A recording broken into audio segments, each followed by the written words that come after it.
Oui, Antoine, je suis très contente de pouvoir passer ce petit moment ensemble. Tu as un véritable travail photographique, on ne peut pas dire autrement. Et je l'ai un peu entendu dans nos brefs échanges jusque-là. Mais aujourd'hui, on va rentrer peut-être plus dans le détail parce que c'est une véritable mise en scène que tu fais pour tes photographies et dans des lieux, en fait, tu as l'esprit d'aventure. J'ai compris que tu travaillais parfois la nuit, dans des lieux très isolés. Enfin, je crois qu'il faut que tu nous parles un peu de la photographie telle que tu la pratiques là, qu'on retrouve dans ton livre et qu'on retrouve ici sur mes murs. J'ai le plaisir de les avoir depuis déjà un certain temps. J'aurais voulu savoir quand même peut-être, est-ce que c'est un moment de ton travail, comment la photographie t'a pris? J'aime bien savoir comment les aventures artistiques ont débuté. J'ai vu plus de peintres que de photographes, mais j'aime bien savoir comment ça leur a pris. Donc peut-être on peut commencer par ça, et ensuite si tu peux me dire effectivement un petit peu comment tu conçois ton travail, comment tu en es venu à faire ce travail-là, si j'ai bien compris, dans le noir, dans la nuit, et tout seul.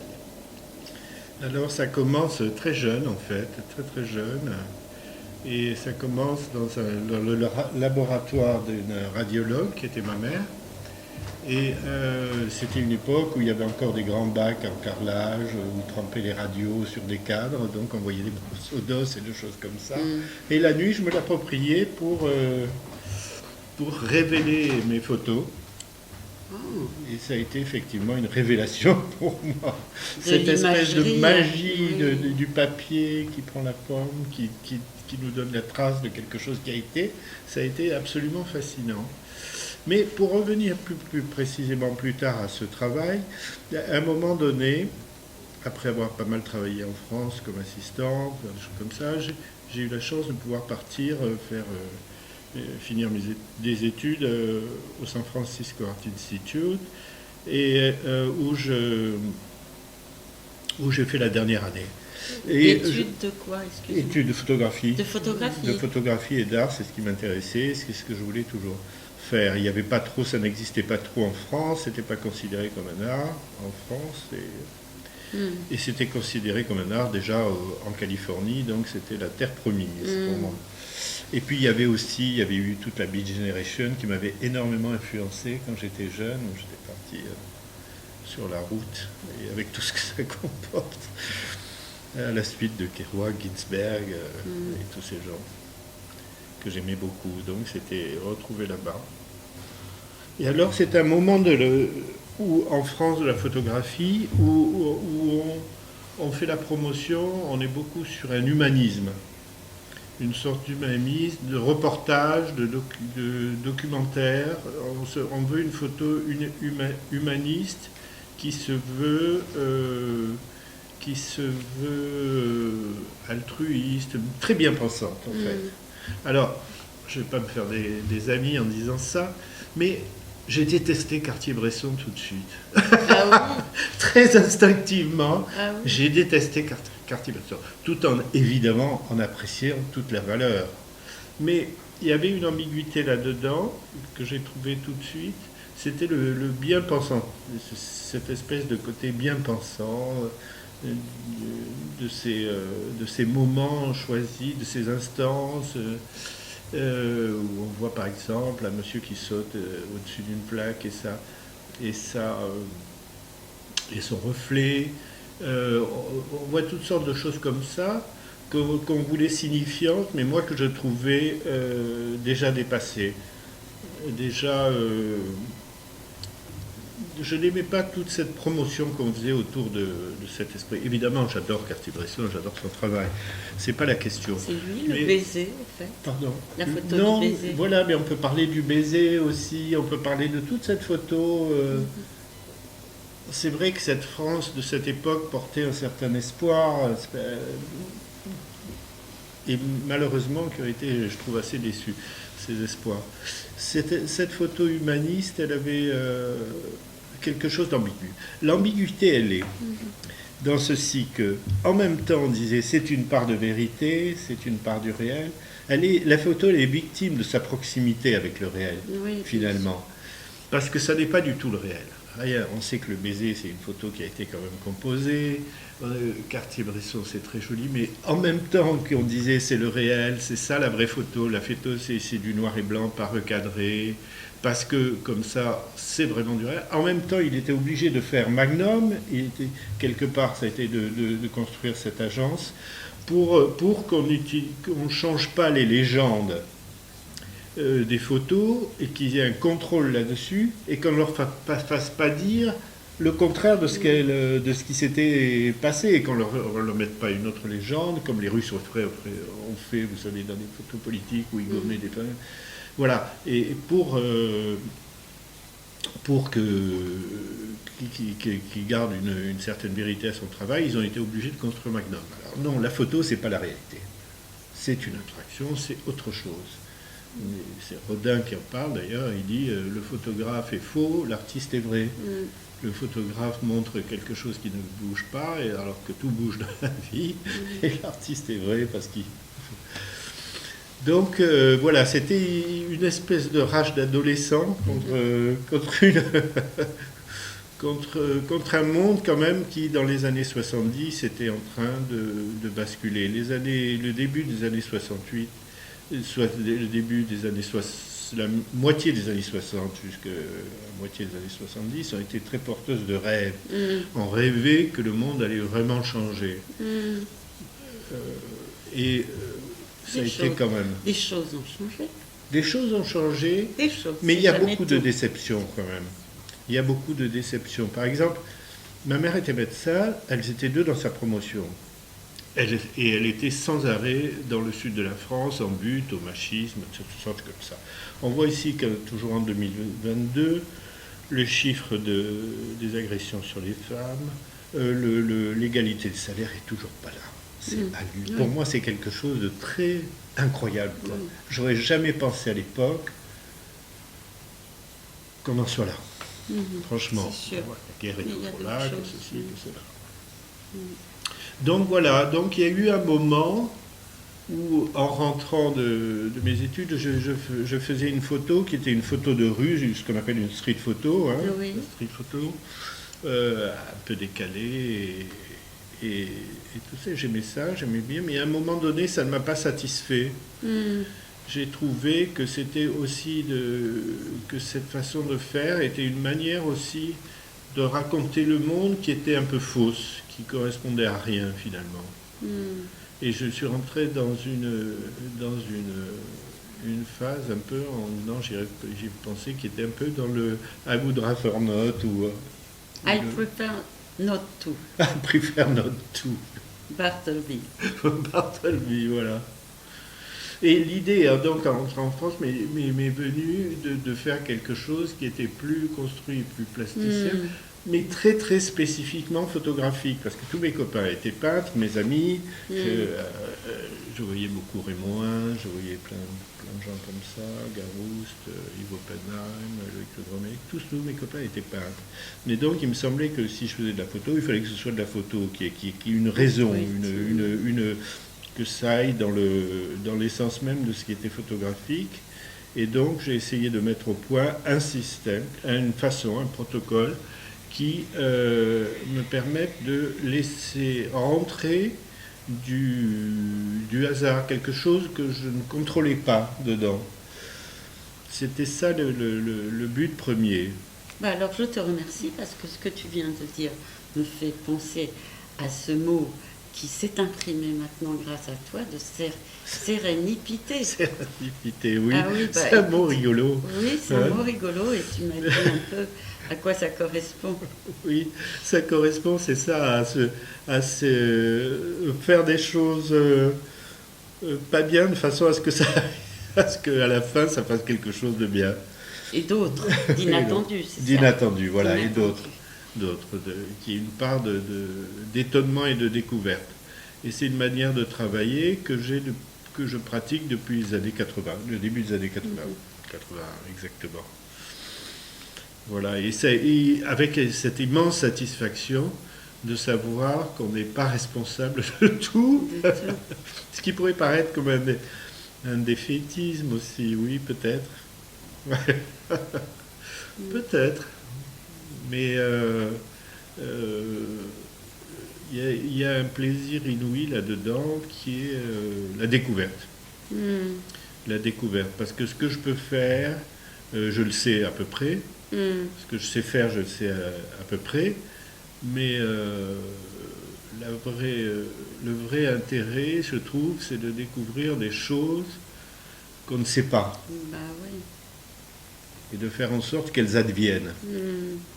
Qu'il advienne des choses qu'on ne contrôle pas. Je trouve ça délicieux, c'est une drogue, je ne peux pas m'en passer. Oui, oui. Et alors, tu l'as trouvé dans cette aventure dont tu parles justement dans ton livre. Alors, Ou est-ce qu'il y a aussi d'autres occurrences comme celle-là que tu as construit ton travail photographique dans d'autres lieux? On n'a pas parlé d'autres... Depuis les années 80, Oui. comme je disais, j'ai commencé à travailler selon cette technique et ça s'est déployé en différentes séries. D'accord. Il y a eu des vanités, il y a eu des portraits, il y a eu toutes sortes et des bras, simplement des bras, parce que l'idée c'était de représenter non pas le sujet d'une manière statutaire, mais le sujet, par exemple, l'espace qui est occupé pendant un moment. Il fallait que ça reste le plus abstrait. Il y a un photographe qui est très très important pour moi, c'est Edward Muybridge. Vous savez, c'est celui qui a travaillé sur le mouvement et qui a fait, par exemple, qu'on a découvert que le cheval, quand il est au galop, à un moment, aucun de ses sabots ne touche terre. Il a fait tout un travail extraordinaire et qui fait référence pour un nombre d'artistes contemporains, mais incroyables, de Sol Lewitt, enfin, énormément d'artistes font référence à lui. C'est incroyable le nombre. Je ne saurais pas les citer tous, tellement il y en a. Mais il est essentiel à l'art contemporain. Je pense que la raison pour cela, c'est que les images qu'il fait, des hommes, des femmes, des animaux, tout ça, ne sont pas des images où les personnages, où les sujets ont un statut. Ce sont des images qui se veulent scientifiques et qui se veulent dépouillées de jugement. Et en quelque sorte, ça correspondait vraiment à ce que j'ai essayé de faire. Donc il a été une grande influence pour moi et je travaillais dans ce sens-là. Alors dans le livre, une dans la forêt, parce que pendant longtemps je cherche, donc j'ai mis au point ce protocole et je me dis, un peu naïvement et prétentieusement d'ailleurs, je me dis que si mon protocole est bon, il doit marcher n'importe quoi, n'importe où. Mais qu'est-ce que c'était? Le protocole, c'était de saisir... Le protocole, c'était de faire des plans de lumière, qui sont à la fois des plans géométriques en quelque sorte, et qui sont aussi des plans dans le temps. D'accord. Et que des ces coupures plans, oui, font... voilà, des tranches comme ça, qui se superposent, mais qui se superposent d'une manière hasardeuse, quoi. Oui. D'une manière complètement sans aucun contrôle. Bon, c'était ça l'idée au départ. Donc, par exemple, quand je photographiais des bras, juste des bras qui bougeaient à travers plusieurs mouvements, ce que la pellicule restituait, c'était non pas un bras dans sa forme, dans la beauté ou la non-beauté ou ce qu'on veut qu'elle a, mais ce qui restait, c'était la trace de l'espace que ce bras avait occupé pendant une durée complètement aléatoire. Et ça, c'était déjà le début de... Une manière de... Par rapport... je me rends compte que c'était beaucoup par rapport à certaines déceptions de ce monde qu'on avait cru voir s'améliorer beaucoup plus vite. J'en ai une manière de dire... je ne prends pas position. Je suis déçu de... Je crois qu'il y a pas mal de déceptions, des engagements, des espoirs, ou une prise de conscience, si on ne veut pas le dire de manière négative, une prise de conscience des limites de ce que l'humain peut faire, de sa conscience. C'est un petit peu ça que j'avais envie de dire. Calmez-vous, arrêtez de nous dire qu'il faut faire ceci, qu'il faut faire cela, quand il y avait que vous nous apportez le bonheur. Non, rien, ça n'avance pas. Il y a toujours autant de misère, il y a toujours autant de... C'est une manière de dire ça. Calmez-vous, arrêtez de nous dire ce qu'on doit faire pour être heureux. Personne ne le sait, personne ne... On tâtonne toujours. On tâtonne, l'humanité... On n'avance pas aussi vite qu'on aimerait. La conscience est limitée. Ah oui. Et j'aime bien tout ce qui touche aux limites, tout ce qui est ambigu, capable de basculer dans un sens ou de l'autre. Voilà. C'est ce que j'essaie de faire toujours. Oui, donc le dispositif que tu avais, tu l'as installé, si j'ai bien compris, de nuit dans une forêt. Dans le sud-ouest. Voilà. Alors depuis des années, j'avais envie de faire, d'appliquer ça à la nature. Puis ça marchait pas très bien. En fait, j'y arrivais pas du tout. J'avais du mal, je tâtonnais, j'ai des choses qui commençaient. Et puis j'ai trouvé ce petit bout de forêt. Et ce petit bout de forêt, je l'ai trouvé. Il m'a plu, je l'ai trouvé chargé. Il est très spécial. Il est accroché à une falaise. Il est très très particulier. Je me suis rendu compte que de tout temps dans l'humanité, il y avait des endroits particuliers. Oui. Et c'est où, situons-le quand même. Alors c'est du côté, c'est au-dessus de la Dordogne, c'est accroché au-dessus de la Dordogne sur une falaise qui domine l'Acquéron. D'accord. Dordogne. Oui. C'est là-bas. Et là, ça a fonctionné. Les choses se sont mises en place, quasiment pas toutes seules, bien sûr. Mais ça a fonctionné, j'ai appliqué ce que je faisais toujours depuis les années 80, on parlait ce protocole là-bas, et ça a fonctionné, donc j'ai creusé, parce que, comme dit je ne sais plus qui, rien n'est dit intéressant du moment qu'on s'y penche suffisamment dessus. Et c'était très bien d'avoir juste 300 mètres, et de rester à creuser. Tu es resté combien de temps à creuser, si je puis dire? À peu près pendant 5 ans, j'y allais au moins 4 semaines par an. Ah oui, c'était 4 semaines de des nuit. périodes de vacances. J'ai essayé de faire toutes les saisons. Ah oui. C'est important de faire toutes les saisons, de faire l'hiver. Oui, bien sûr. La lumière n'est pas la même, je pense. C'est la nuit. Ah oui. Donc la nuit n'est pas la même. La nuit n'est pas la même, effectivement, selon les saisons, effectivement. Oui, la tout à lune fait. ou pas la lune, Tout à fait. j'imagine. La lune, pas la lune, voilà, des choses comme ça. Et la pluie, pas la pluie. La pluie, pas la pluie. La neige, pas la neige. Et comment tu pouvais travailler avec la pluie ou la neige? Oui. Il faut y aller, quoi. Oui. Il ne faut pas avoir peur de se salir les mains, c'est tout, quoi. Oui, c'est une expérience spirituelle aussi, parce que c'est seul, et la nuit, dans cette Dordogne, on a l'impression d'être un peu the day after, hein, le jour après, c'est désert, tout est désert autour, c'est assez particulier. Oui. On ne ressort pas le même. Sans doute, c'est une expérience. Oui, c'est une bonne expérience. Pratique de quelque chose. Je pense qu'elle m'a amélioré aussi. Elle t'a amélioré. Oui, comme faire comme je ne sais pas, j'imagine.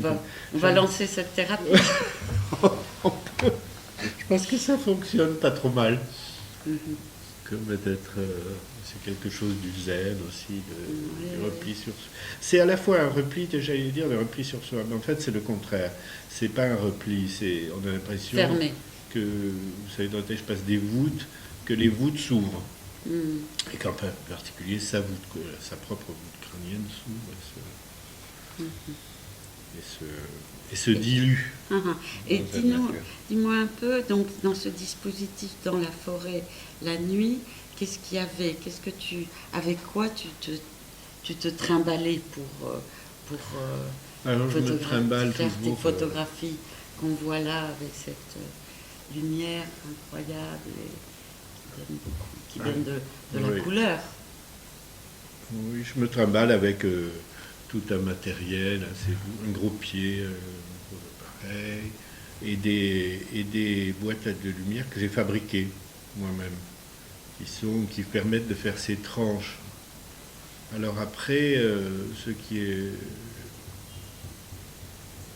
j'y repense, je m'y replonge là,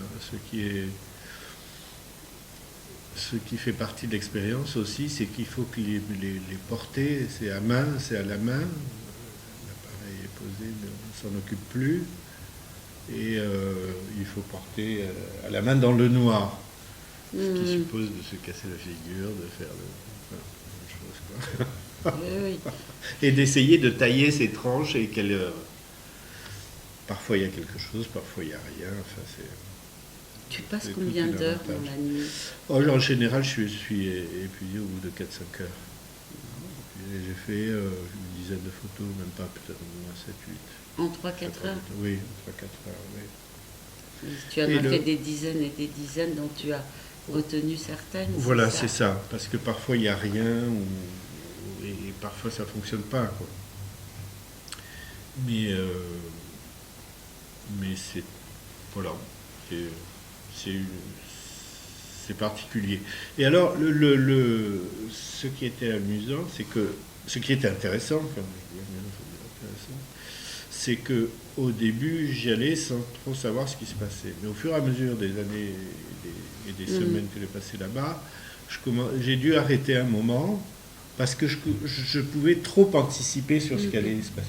C'est-à-dire que toutes les dernières semaines de séances que je faisais, il fallait vraiment que je fasse un gros effort de méditation avant pour placer mon appareil et placer mes lumières de façon vraiment aléatoire, pour vider ma tête de l'anticipation de ce qui pouvait se passer, et qui était le contraire de ce que je cherchais. Et pour pas composer, pour que les choses arrivent, quoi, pour les laisser faire. C'est un exercice assez amusant, ça aussi, hein. C'est intéressant d'essayer de ne pas savoir. Oui, bien sûr, bien sûr. C'est pas inintéressant d'essayer de ne pas savoir. Oui, enfin, il faut faire un effort pour ça quand même. Il faut Apparemment, faire ça n'est pas donné. Non, c'est pas donné. C'est non pas qu'on sache, mais c'est qu'on a forcément une culture. Voilà. On a déjà une culture qui est présente, une culture visuelle. Moi, je pense avoir une certaine, bon, mais quand même une culture visuelle qui revient, qui revient, et il faut la repousser, la repousser. Et c'est un exercice assez curieux. On est envahi d'images. C'est ça, oui, c'est pour On est ça, par rapport à ce littéralement, que tu disais aussi au début, on ne peut plus faire, j'imagine, en tant que photographe, faire ce que tout le monde fait tout le temps. Voilà, C'est exactement. beaucoup banalisé. Quand même. Ça, c'est énormément. Tout le monde tout le temps fait ça. Et dis-moi, ton aventure donc en forêt et de nuit, elle est plus ou moins terminée Oui, j'ai arrêté. Tu as arrêté. Il y a quand même, il n'y a pas que ça dans ton travail que tu as montré ici, il y a aussi ces tableaux-là qui sont quand même tout à fait différents, puisque tu m'as dit que tu as travaillé avec un couple de modèles. Alors, comment tu appelles cette série? Cette série s'appelle Orphée Eurydice. Orphée Eurydice, d'accord. Elle est... alors c'est un peu... J'ai un peu tendance à la voir comme, par rapport à l'autre, comme un gant qu'on retourne. Autant l'autre, c'était ouvrir sur l'extérieur, autant celle-là, c'était essayer de recentrer les choses sur de micro-événements, comme un morceau de branche qui touche un corps, ou des corps qui sont dans des feuillages, des toutes petites choses. Et le protocole, cette chose qui doit faire en sorte que des choses dont on ne sait pas la forme arrivent, est recentrée sur un tout petit espace. Et j'avais commencé cette série un petit peu à peu près en même temps que celle, un petit peu même avant celle de la forêt. Et, euh, et les deux, je me suis aperçu que les deux se renvoyaient un peu l'une à l'autre. Toujours avec cette idée de hasard, de serendipité, et de la nature comme lien. Ah oui, la nature Comme lien entre elle et nous les humains, et entre nous humains. Comme une espèce de vision quand même un petit peu holistique de la nature, où tout est en continu. J'aime beaucoup par exemple les tableaux de nature de Klimt, oui. où il représente une nature complètement dense, entière, où il n'y a pas il n'y a pas de vide. Tout est dans le plein. Et c'était, par exemple, les noirs, il y a beaucoup de noirs marqués dans mes photos. Oui, oui. Alors, je trouve que c'est pas du vide, hein. C'est l'accumulation des images qui finalement qui nous entourent de ce qu'on voit quotidiennement, des millions d'images qui finit par faire du noir. C'est un peu le sens de la citation de Preciado que j'ai mis dans le livre.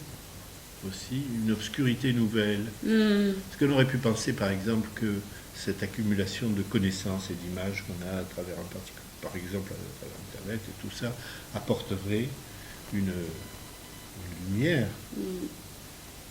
Et on voit qu'on est quand même pas mal dans le noir aujourd'hui, en juin 2022. On regarde autour. Oui. On est un petit peu dans le noir toujours, hein. Même beaucoup, je trouve. On aura toujours, je trouve. Oui, Ça se déplace. Ça se déplace. Ça se déplace, positivement, négativement. Oui, tout à fait. Et donc, comment, après cette série, est-ce que tu es dans une direction déjà autre de recherche? C'est pas évident, j'imagine, de trouver chaque fois. C'est pas évident. C'est pas une photo isolée, vous. Non. C'est quelque chose qui fait ou série ou recherche. Oui. Alors après, j'essaie toujours. Enfin, j'ai cette caractéristique d'essayer de chercher des choses trop compliquées pour moi. Oui, qui te donne un peu de mal, quoi. Donne du mal. Sinon, ça serait pas drôle. Sinon, ce serait pas drôle, c'est exactement ça. Comme faire de. Et en ce moment, je travaille beaucoup sur l'idée de relique, mais pas l'idée de relique au sens plus strictement religieux. Je travaille là-dessus, j'ai commencé à travailler sur cette idée autour de la relique. Ah oui. Mais vraiment au sens très large du terme. Et c'est un sujet qui s'ouvre, j'en suis au début, et complexe. Il y a eu deux anecdotes qui m'ont fait partir là-dessus. Oui. C'est qu'il y a très longtemps, dans les années 72 ou quelque chose comme ça, je fais un voyage en Albanie marxiste-léniniste d'Enver Hoxha. Et on nous fait visiter un musée de l'athéisme. C'est drôle quand même d'aller dans un musée de l'athéisme. Le musée de l'athéisme est rempli de reliques avec des toiles d'araignée, ça fait très fantasme comme musée. Et c'est assez amusant. Ils nous disent, voilà, regardez ces primitifs qui adorent des morceaux d'os et des choses comme ça. Et en même temps, ces marxistes, j'allais dire c'est joyeux, non, ils n'étaient pas très joyeux, ces marxistes-léninistes ont fait venir de Russie l'équipe qui a momifié Lénine puis Staline. Ah. Et parce qu'ils veulent faire que si Enver Hoxha meurt, il doit être momifié aussi. Donc, vous voyez l'ambiguïté. Et dans cette ambiguïté me fait beaucoup rire, en quelque sorte, enfin, penser. Bref, voilà. Donc il y a cette idée qui m'a ramené à l'idée de... Et puis une autre. Je parle avec un prêtre un jour dans l'église Saint-Jacques de Perpignan, où il y a des reliques de Saint-Augustin. Et il me raconte qu'il a fait refaire le reliquaire, qui fait restaurer le reliquaire, et que pendant les 2 ans que dure la restauration, il a mis les os de Saint-Augustin, qui est quand même une personne vraiment étonnante et remarquable, il a mis les os à côté de lui, posés dans sa bibliothèque. Donc, il me dit, j'ai développé une relation très particulière avec Saint-Augustin. Il a pris corps pour moi et sa pensée m'est arrivée comme un dialogue. Ah oui. C'est les deux anecdotes qui m'ont mis sur cette piste-là. Je comprends, intéressant. Donc tu te prépares à des dialogues avec des à reliques mystérieuses pour l'instant, pour nous en tout cas. Oui, mais pas que religieuses, parce que je pense qu'on est on est très entourés de reliques, d'objets de famille, de toutes sortes de choses qui nous mettent en lien avec le passé. On peut, par exemple, considérer que le bâtiment de l'Assemblée nationale est le reliquaire de la pensée de la République grecque. On peut ouvrir ça vraiment tout peut très loin. devenir relique. Oui, voilà. Beaucoup de choses. Donc c'est amusant d'essayer de traduire ça en images. Bien sûr. C'est un vrai casse-tête, mais c'est amusant. Mais j'imagine, parce que finalement, ta démarche est quand même très cérébrale, tout en étant sans doute un mouvement qui te porte vers certaines choses plutôt que d'autres, mais aussi très pensée, très construite, très cérébrale. Et voilà, c'est vrai que ça fait du bien, je trouve, de redonner à la photographie toute sa consistance. Parce que comme tu dis, pour des personnes ordinaires comme moi, la photo est devenue ce qu'on a tout le temps et qui finit par lasser même. Je vois avec les petits qu'on photographie en permanence. Et j'ai vu comment aussi les petits résistent et font des grimaces à force d'être photographiés. C'est horrible, ils en ont ras-le-bol. Et on nous en envoie des tonnes. Et là, je trouve qu'avec toi, avec ce que tu en dis et ton travail, ça redonne ces lettres de noblesse à la photographie, je trouve. Merci. Et j'ai trouvé très, très joli ce départ de l'imagerie médicale avec ta mère à la photographie aujourd'hui. Écoute, je te remercie beaucoup et c'est moi qui te remercie, qui vous remercie. C'était un plaisir et je serais très très curieuse de voir l'aventure des reliques parce que là, il va y avoir des choses intéressantes à mon avis aussi. Bon, on va s'arrêter là pour aujourd'hui. Merci beaucoup. Merci Lélia.